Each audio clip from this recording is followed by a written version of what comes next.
You're watching The Breakfast Club. Morning, everybody. It's DJ Envy, Angela Yee, Charlamagne the Guy. We are The Breakfast Club. We got a special guest in the building. Yes, sir. Marc Lamont Hill. What's up, y'all? What's Welcome up, back, good sir. brother? Oh, man. Everything. Now, you might as well get right to it. Yes. You know, CNN fired you for speech they deemed anti-Semitic. Why? Yeah, I don't know. They still haven't told me that. Mm-hmm. They never told me it was anti-Semitic, and it wasn't anti-Semitic. Well, for people that don't know, what did you say that allegedly got you fired? We're gonna play the clip, too. We have an opportunity to not just offer solidarity in words, but to commit to political action, local action, and international action that will give us what justice requires, and that is a free Palestine from the river to the sea.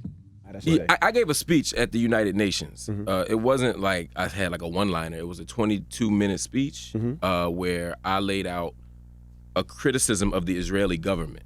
After you came from Palestine? After I came from Palestine. I got off the plane, went straight there.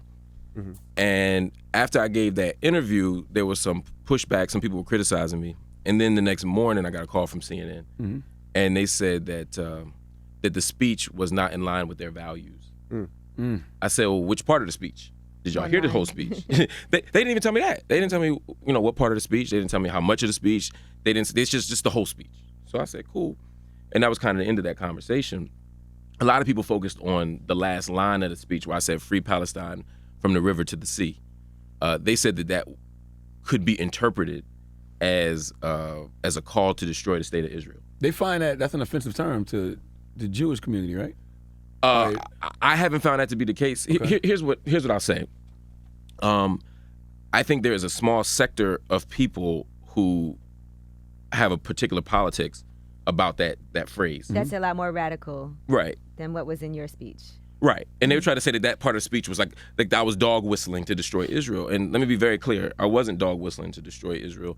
When I say free Palestine to the river to the sea, what I'm saying is I want every part of the region to be free. It means just what I said. You don't want people living under oppression. Exactly. Well, tell us what you've seen there, because we were clueless to what's going on there. Yeah, I still don't know and anything I'm still about the clueless Palestine-Israeli of what's going on in conflict. Palestine. And what did you see? What's the problem? What's going on? Please.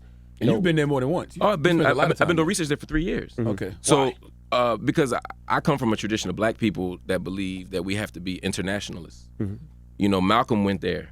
He made 3 trips to the Middle East, specifically went to Palestine twice in his last 2 trips.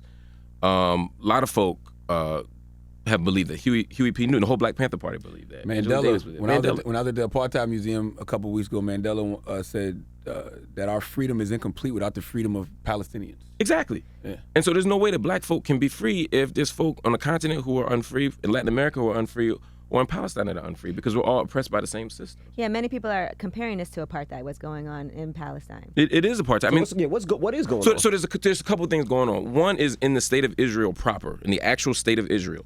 There are 20% of the Israeli population are Arabs. They designate them as Arabs. They're Palestinian people. They're people who have been there, and they're full citizens. And this is what Israelis will say, that there are Arabs there who live there. They can vote. They can do whatever they want. And that is technically true. They have the same citizenship rights on paper as the Israeli people, as Jewish brothers and sisters. The problem is, in real life, they don't have the same rights. There are more than 60 laws on the books in Israel that discriminate on the basis of people being Palestinian or not being Jewish or not being this thing. I'll give you an example. There's something called admissions boards. And an admissions board is a group of people who can decide whether or not you can move into a neighborhood. And the criteria for moving into a neighborhood is whether or not you can keep the social and cultural fabric of the neighborhood. So what would that mean in Brooklyn?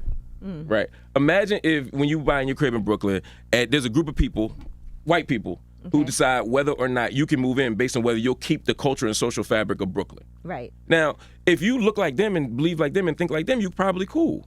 If not, then you can't nobody's going to actually sell you or rent you a place in that area. Exactly. That happens now, though. Like, if you are a black person and you live in a certain neighborhood, they looking at you like, there goes the neighborhood. You know what I'm saying? Absolutely. But imagine if it was the law. Yeah. Imagine if it was 50 years ago and it was the law again. They just 2 days ago, the Israeli Knesset, which is like their Congress, approved expanded that by 200 in the north near the Galilee. So in other words, there's more areas now where people can say because you change our fabric, not just to Muslims, not just to Palestinians, but to maybe Ethiopian Jews, to Christians. They can say you can't live here based on that. That's just one example of many, but that's what's happening in the region, right? And that's if you live in Israel, but most Palestinians don't live in Israel. They were expelled. More than 750,000 were expelled during the war in 48. So most live in the West Bank. They're not Israeli citizens. They live in an area that is occupied by Israel. They have special IDs to be able to travel. They don't have freedom of movement. If they get arrested, if I'm Israeli and you're Palestinian and we commit the same crime, I'm going to get seen by a civil court the Israeli will get seen as a civil court. The Palestinian gets seen in military court. The conviction rate of military courts, 99.73. Wow. So it's over. So it's Right. over. It's over. Right. But it also raises the question, is every Palestinian guilty or is there something wrong with the court? Right. So these are the kinds of things I'm talking about. Then there are people who are in Gaza, which is an open air prison. It's ruled by Hamas, but it is but it's bordered by land, air, and sea by Israel. So there's a lot of stuff going on. And my whole point was just to say we need to address these issues as a human rights issue inside of Israel and outside of Israel. And so when I said from the river to the sea, I wasn't calling to destroy Israel. I was calling to create a new idea what democracy looks like. And for me, democracy is one state, everybody lives in it, everybody can vote, and it's not ruled by religion. It's not a Jewish state, it's not a Muslim state, it's not a Christian state. It is, in fact, a secular state. Let me ask you this question because this is a soundbite error. So you did answer it just now, but I want to ask it. Yes. In your speech at the United Nations on the International Day of Solidarity with the Palestinian people, were you advocating for the destruction of Israel? Yeah, that's a great question, Charlamagne. No, I was not. I was not advocating for the destruction of Israel, and I do not advocate for the destruction of Israel. What I advocate for is a single state where everybody can vote. Some people want a two-state solution. You hear that term, two-state solution, Palestinians over here, Israelis over here. I'm not against that in theory. You just want equality. I just want equality. And the problem is we can't have two states because the Palestinian side, Israel is still building settlements on there. They're still expanding. It would be like if me and you were sharing a pizza and we're like, yo, how are we gonna slice the pizza? This way, this way, this way. And as we debate how to slice the pizza, I keep eating slices. Right. At some point, ain't nothing left. Right. And so, you know what I mean? So that's the point. So I'm advocating for one state for everybody. I don't want any harm to happen to Jewish people. I don't want the destruction of Jewish people. I'm just saying that we don't need a religious state to protect people. And at some point, you have to choose between a religious state and a democratic state. Were you surprised at CNN when you got that information that you would no longer be working there? Yeah. I just got my house remodeled. You know what I mean? I started buying shit. That wasn't a huge check over there. Come on, stop. CNN. Man, I'm trying to build a case. So are you seeking legal action? Shit, you fucking my case up. That wasn't that much money. Yes, it was. So are you seeking My legal children action? are hungry. So I'm guessing you're seeking legal action. I'm not pursuing any legal action right now for reasons I won't say on camera. But and it's nothing that deep. Me and CNN are going to part ways, and I'm going to move on and find something else and think about other stuff. As long as they do the right thing. As long as they do the right you're thing. still teaching at Temple University. They're standing behind you and saying, Are they standing listen, behind you? So I didn't think they They were. released a statement yesterday. they released a statement yesterday saying that they won't be firing me. That was dope. Thank you. Yeah. But they don't agree with what you said. But they condemn me. Now, here's the thing. I'm a tenured professor. I worked really hard to be a tenured professor. And tenure essentially means that I can't be fired. Right. I definitely had some tenure professors at Wesleyan that could not be fired no matter what. Right, and they did. were trash. Right. I'm actually good at this. And Hold on, talk that talk now. So you can't be fired? I want to be a tenured radio personality. How do you work like How that. does that work? That you can't be fired? it's the job, you know. That's the nature. But the logic of tenure is so that you can have academic freedom. Because if you always had the threat of losing your job, whenever you said something unpopular, unconventional, you could lose your job. Saying the Earth was round, you know what I mean, could have been something at a moment that could have gotten you fired. You So know? how do you get to that level? So typically what happens is there's a period where you're on the tenure track. Some schools it's 4 years, most schools it's 7. At that point, your colleagues, both at the school and around the country or the world, decide whether your research or scholarship is sufficient enough that to merit tenure. And if they vote yes, you get that. And then you can get promoted to higher levels of not you can get promoted in addition to tenure to higher levels like full professor, all that stuff. I'm tenured, I'm a full professor, and I have an endowed chair. I'm literally the highest ranking professor at Temple University. And so they technically, it shouldn't even be a conversation about it, but they decided to make it a conversation. They decided to say, well, what you did wasn't free speech, it was hate speech. Really? Yes, they were trying to say it was hate speech. And real quick, one, there was nothing hateful in my speech. It was a criticism of the Israeli government. Second, the river to the sea, even if you disagree with my idea of a one-state solution, that doesn't mean you're trying to destroy anything. People have been saying river to the sea for over almost 100 years, and it's not just Hamas, it's not just the groups that they call terrorists that are doing this. Everybody, Democrat, Republican, Jewish, Christian, Muslim, they all say river to the sea. In fact, Netanyahu, the prime minister, of Israel, his platform, the platform statement of his party was river to the sea in 74. So they all say it. So this is, I don't buy language it. changes, right? So if language changes and now they're telling us that this is an offensive term, we got to respect it, right? Absolutely. Except I was in Israel 10 days ago, and everyone's using it. It's not that I'm saying that we should police language or say that be locked into one definition of language. I'm saying that it's a bad faith argument. It would be like if you said Black Power today and someone went and said, well, I heard the new Black Panther Party said that, and the new Black Panther Party is this, and this, and because you said Black Power and they said Black Power, you must be down with them. Yeah. I'm saying it's more akin to that than it is like a dog whistle. What I'm saying it's not a commonly accepted dog whistle. You know what I mean? This isn't like saying I'm going to monkey it up in Florida. It's nothing like that. But what I'm saying is, if I did harm, if there were people who felt that was a harmful phrase and that it was offensive, I said I apologize. Right. My intention is not to do harm to anybody. Why not let you explain yourself? Because you have a great track record. Yes. We don't care about track records in 2018, Mark. Nobody Right. cares. Track record. What's the track record? Please. And that's what's frustrating. It's like when the synagogue got shot up in Pittsburgh, it was a tragedy. I not only wrote about how awful it was, I not only talked about the evil of anti-Semitism, I helped raise money to rebuild it.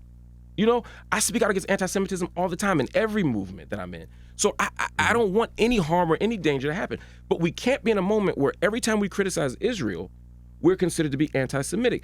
Everybody, all Jewish people don't think the same. You know, you're absolutely right. And I don't know if they know, but a few weeks ago, you was taking heat from the Nation of Islam because you spoke out against the Honorable Minister Louis Farrakhan.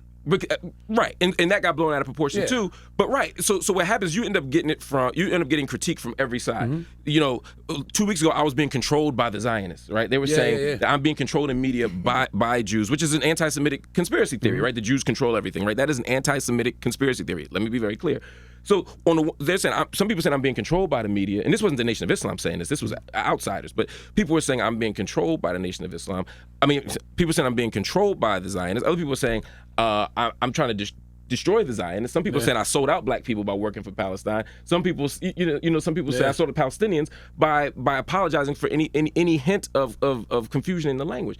There comes a point in your life and in your work where you have to take a principled stand. And some people aren't going to agree with you. Right. I stand with a firm critique of Israel. I stand in solidarity with Palestinian people, and I also stand against anti-Semitism. Those aren't competing claims.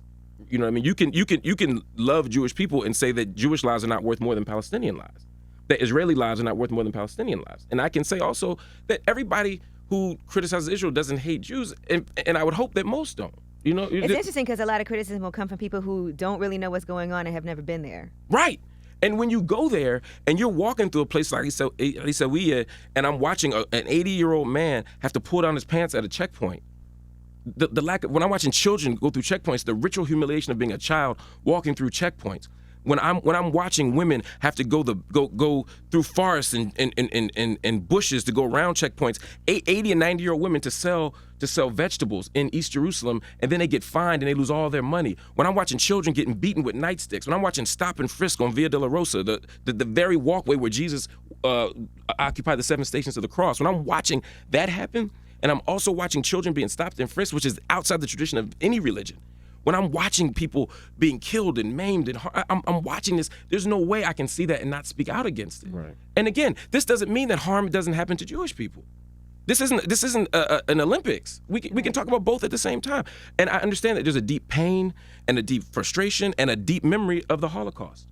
And so we must always make sure that people are safe, that minority populations are not vulnerable. I agree with that 1,000%. That's why I say we don't have to choose between Jewish security and Palestinian freedom. And the honest answer is, and people don't want to say this, until there is complete freedom for everybody, nobody's safe. Now, what A lot of Jewish people. Okay. You mentioned before, you said the Nation of Islam was upset with them. Why were they upset with what you said? Well, the Nation wasn't upset with me. They were upset with a headline that came out that said, Hill renounces Farrakhan and da-da-da-da-da-da. Farrakhan's anti-Semitic remarks, basically. Right, and it was an interview where somebody was asking me questions, and then they didn't write back what I said.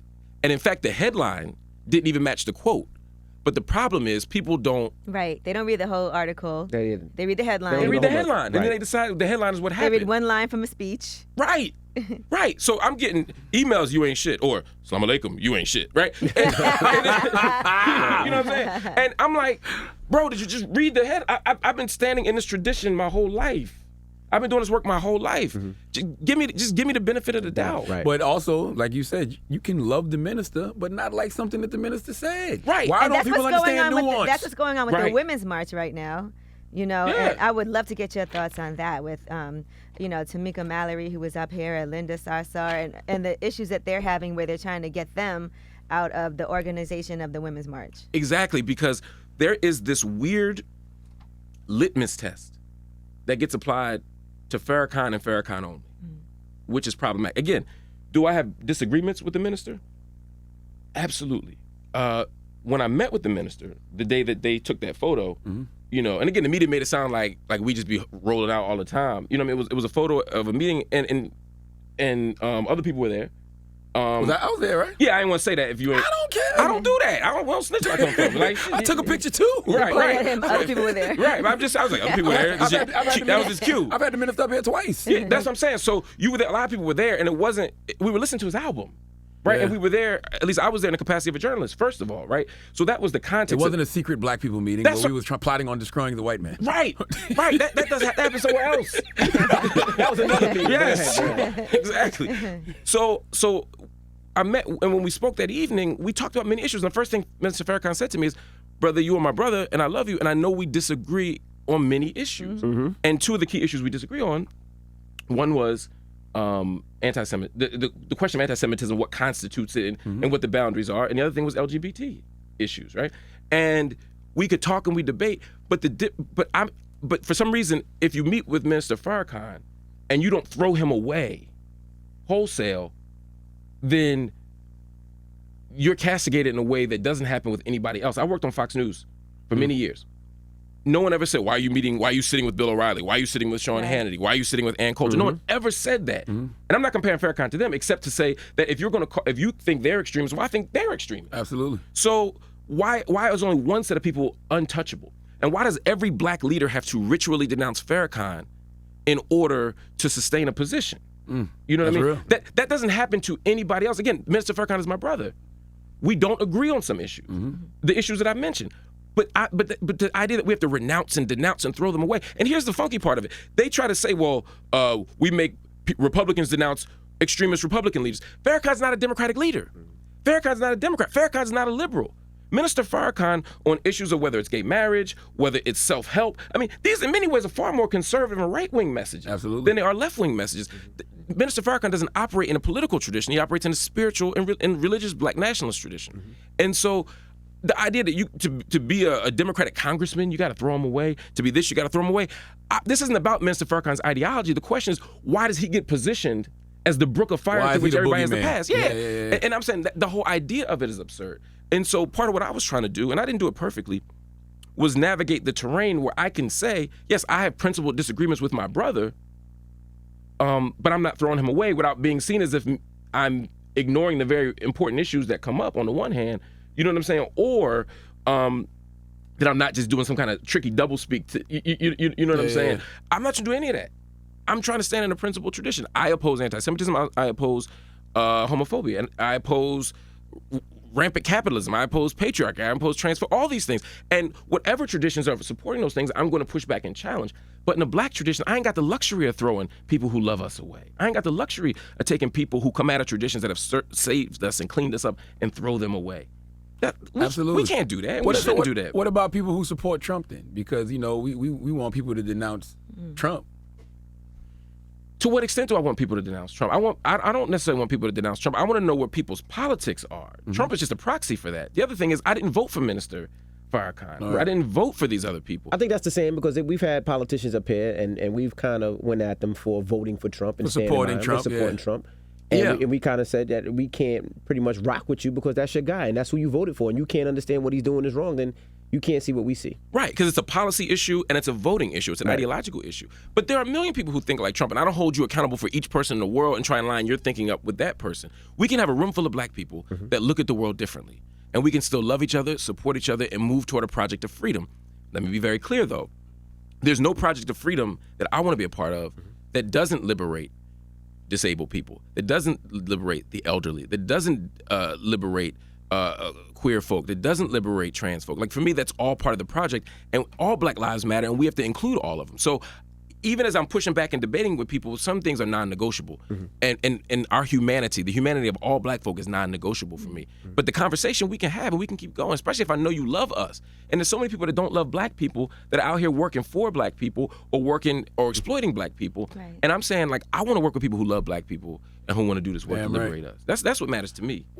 Where is the Black People's Anti-Defamation League? And because we need these organizations to come to your defense in times like this. We absolutely do. And I think there's a question of a bigger question around nation building. You know, having our own institutions. That's the key. You know, because having somebody who advocates for us in the NAACP, the Urban League, a National Action Network, those are great organizations. There's younger organizations that I think are doing really interesting work, like the Dream Defenders, for example. They're doing amazing work. So shout out to all of them, and I want that work to keep going.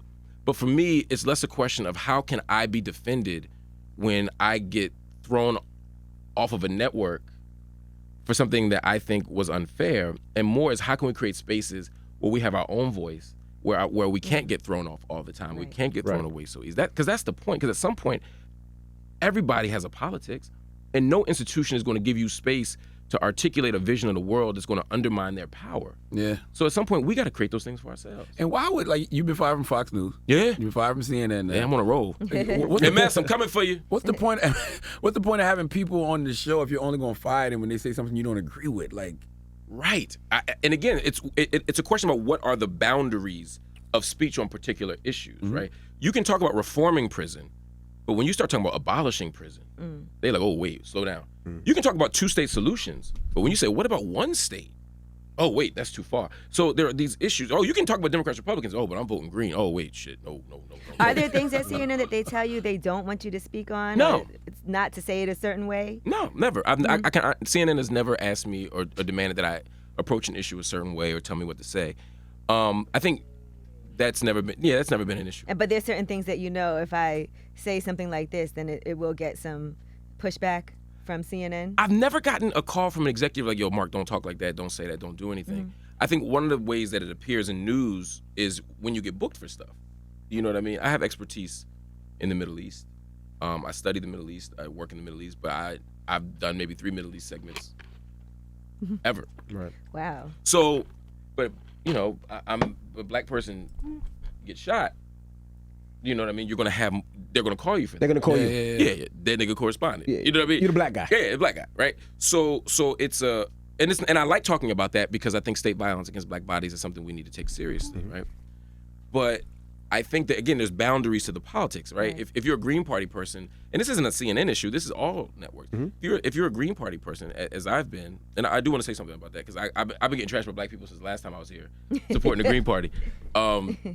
If you're a Green Party person, it's not that they'll say don't talk about the Green Party. There's just not a lot of space to talk about the Green Party, right? They're gonna have a Democrat and a Republican representing these two positions, and you have to pick one. that's it. Yeah. And that becomes the boundaries of the conversation. And they'll give the Green Party debate. That'll be like an hour, but nobody cares. Yeah, and it's a week before the election. We come to the election 2 years out, and you get 1 hour. Yeah. You know what I mean? And so it's a tough thing. See, it bothers me because I feel like more people should come to your defense. And the reason I say that is because if you black on any of those networks, that can be you in a heartbeat. It will be you. It could be Bakari. It could be Angela Rye. It could be April Ryan. Like, it could be Simone. Like, it could be any of them. So everybody should be standing up saying what happened to Marc was wrong. Why don't you think they do that? Scared to lose their job. The black people on CNN have showed me love. Right. And they have been as passionate and as committed to making moves as I could have expected. And I mean that with I would say all except maybe one person. didn't do what I thought they should do. Who's that person? You know, but Okay. but everybody else has shown so much. I mean, Angela has been a rider. You man. know Angela don't care. Angela be hanging out the car with the gun ready to go. Exactly, and I love her for that, man. And that's the thing. Like you gotta love freedom more than you love these jobs. You know, you got to, and if you don't, then what you in this for? Man, I saw a quote yesterday from James Altucher. I want to read it to you real quick because it was so real. Homie, I can pull it up real quick. It was so real. It hit on exactly what you just said. Hold on. He said, if you can't walk away from a negotiation, then you aren't negotiating. You're just working out the terms of your slavery. Exactly. And that's real. Word. And sometimes we are a slave to a job because we need the money or because we're addicted to the attention of it. Like, who am I without this job? Right. Y'all know people like that. Absolutely. You know, they have no identity outside of being the person that gets recognized. You know what I mean? And if that's your whole goal, that's the end, then you're a slave. You're a slave to this thing. You know what I mean? I like a good job. I like paying bills. I like having extra all that stuff. That's great, but it's not why I got into this. I sincerely have always believed that I can leave this world better than I found it through my mind and through the words that I offer. It's the mentality, though, that we've been raised upon. You know what I mean? And that's part of the problem. That's part of capitalism, too. Is that your sense of self is measured by how much stuff you got. You're a true educator, though. Why should a lot of people say this, why should a black man in America care about what's going on in these other places when we're still fighting for a lot of civil liberties here? Because it's not an either-or claim. I got that, too, in the last couple of weeks. Yo, why are you over in Palestine all the time? It makes sense. I understand why people would say that. Do something for black people. we If black care people are about so human effed up here, beings. you know, why fight somebody else's fight? Right, and I guess, one, I think we can walk and chew gum at the same time, right? Like, I can fight for black people here and struggle abroad. But again, there's a relationship between the two. The New York City police, they're killing us. But they're being trained by Israeli security forces. So Israeli police, Really? yes, they're being trained on New York City police and in other cities as well. So there's a connection between the two. So I can't stop one without the other. There's a He's relationship. definitely about to make that a headline. Marc Lamont Hill says that NYPD police officers are killing people and they're trained by Israeli Jewish security forces. Right. And again, and that's what they'll say. And I remember, I ain't talking about Jewish people. I'm talking about the Israeli state. Got you. This has nothing to do with Jewish people. This has to do with an Israeli government. Just like when I talk about the Saudi Arabian government, which I do every week, every month, I'm not talking about Muslims. I'm talking about the Saudi Arabian government. Do you fear for your life when you go over there at all? No, I'm more afraid here. Really? I'm more afraid here. Yeah, I ain't afraid Why? over there. Two reasons. One, I think I'm far more anonymous when I'm in the Middle East. You meant the Middle East in general, right? Yeah. When I'm in the Middle East, I'm far more anonymous, and people don't necessarily, you get stopped maybe once a day, as opposed to a bunch. So it's a different animal over there.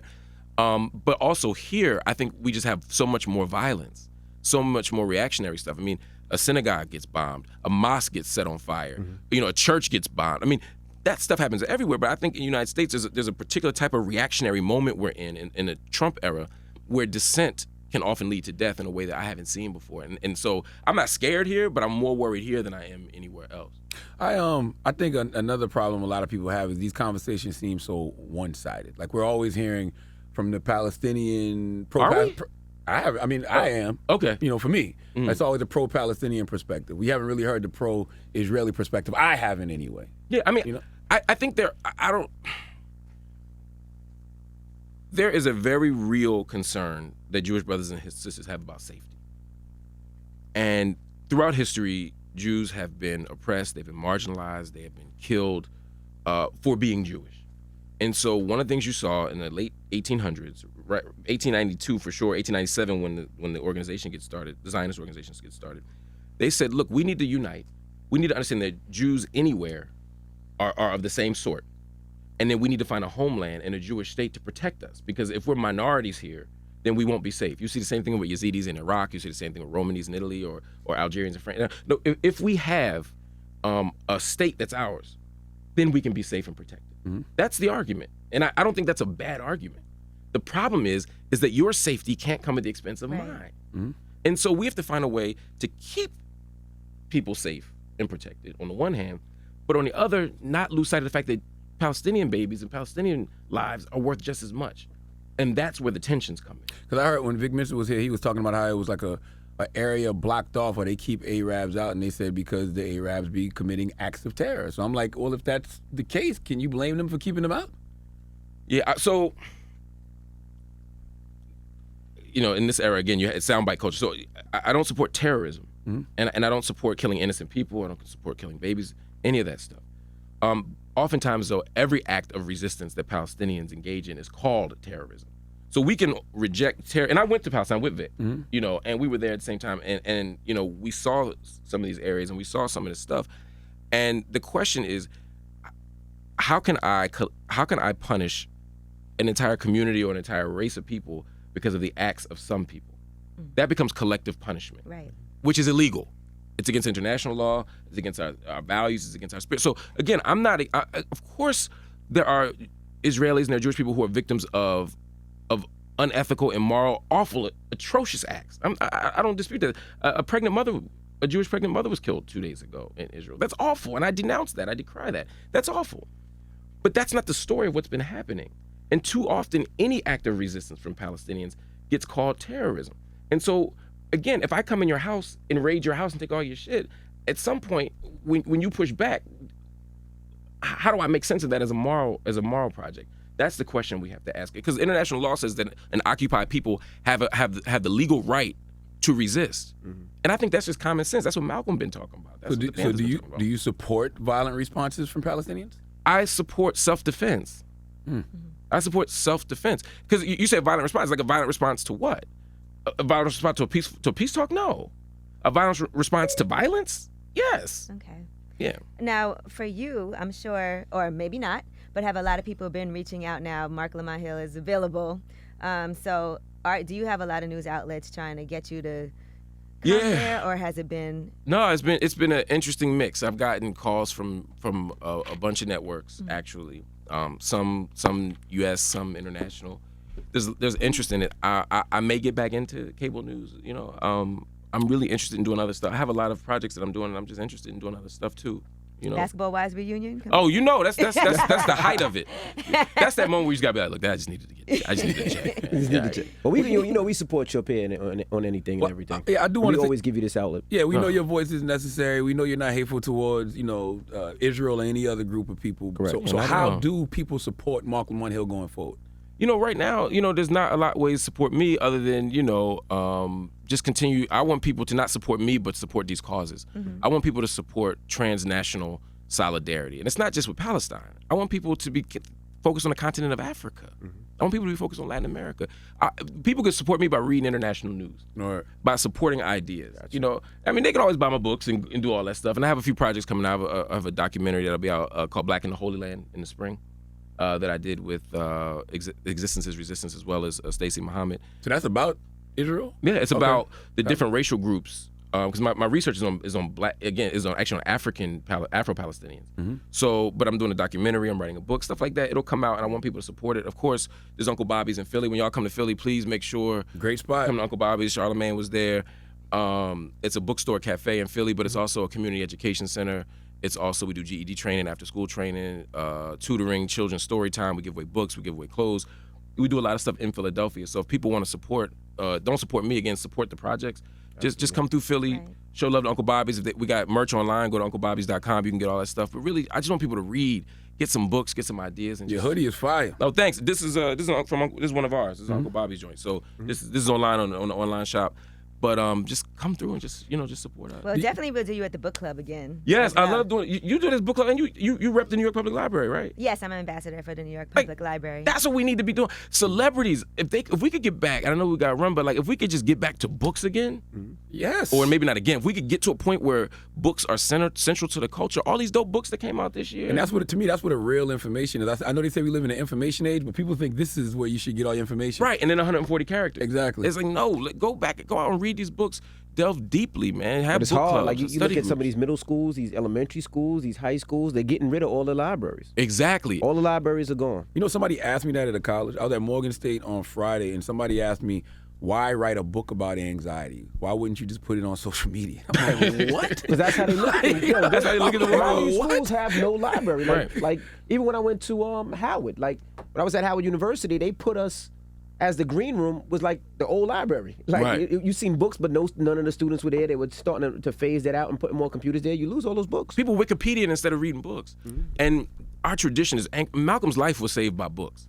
Yes. You know what I mean? Transformed by books. And that's why that work is important. I'm actually doing an initiative with the library in New York where we're going to actually get some of these schools to be ambassadors, some of the students at the schools and the middle schools. So I'm excited for that. Yeah. Well, let me know how I can support. And Uncle Bob's will donate books, whatever y'all need. I just want to be a part of a culture where we read, we engage ideas, and we think internationally about freedom. Do you feel comfortable at Temple now that you know that they have condemned your statements? He has tenure. He's fine. But still, do you feel comfortable there? Comfortable.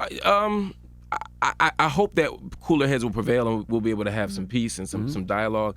But the idea that I'm being condemned for my speech scares me a little bit. Not what it's going to do to me personally, but the idea that universities are condemning people for their words. That's the place where they should be allowing that type of freedom of expression. Exactly. Even if you think I'm wrong and crazy, as long as I'm not doing harm, there has to be space to have that conversation. There has to be space to have resistance. There has to be space to debate.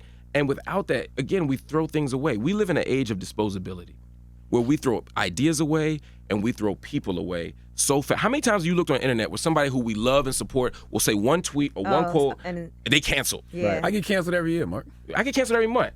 You know what I mean? And it's like that should be. and it's like, and then next week they'll love you again. But the idea that our first idea is to drag people, even say you're gonna drag them on social media, we're gonna call them out. Don't call people out, call people in. There has to be space to engage people as a community. But if our first instinct is to always throw you away, to dispose of you, and go on to the next thing. Even artists. I mean, I came back on the internet, I guess like 2 days ago. And it was kind of the ends of this King of R&B King thing. of R&B. And again, the lack of sense of history, right? Like, I don't even know who the young boys that they were saying was the King of R&B. Jacquees was saying he's the king of, but he's talking about today's modern king of R&B. Which I can respect, but the idea of erasing a history, you know what I mean? And saying like, oh, Keith who? People saying Usher ain't had no good. I was reading some of the quotes. I'm like, are y'all crazy? Like, where's that sense of people throwing Tevin Campbell away a couple months ago? Like, this idea of always throwing away history or throwing away people, throwing away bad ideas, throwing away contradictions, that's not what black people do. We have always loved America into a new sense of self and loved each other into a new sense of possibility. And if we start doing what they do, and by they, I mean people in power. And by people in power, I mean people with money. I mean people in government. All these folks. If we start doing what they do and just throwing shit away, just throwing everybody away, we're no better than them. They don't throw each other away, though. No! They throw everybody else away. They hold on to each other where they could be the worst possible crimes committed, and they hold on to each other. And then we vote for them. Yes. And then they win. Absolutely. That's what I'm saying. They don't throw shit away. That's right. We can't throw each other away. We can hold each other accountable.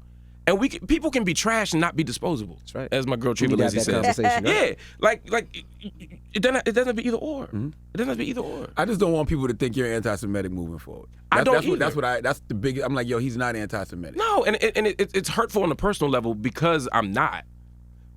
Of course, it's a professional hazard to be seen as anti-anything. I don't want definitely a professional hazard to be considered anti-Semitic. Yeah, I don't want to go through the world being seen as anti-Semitic for professional reasons, but also I'm not, and so it's deeply painful. But I also am not willing, in addition to that, I'm not willing to stop criticizing empire. Gotcha. I'm not willing to stop criticizing colonialism. Because if we stop doing that, then they do win.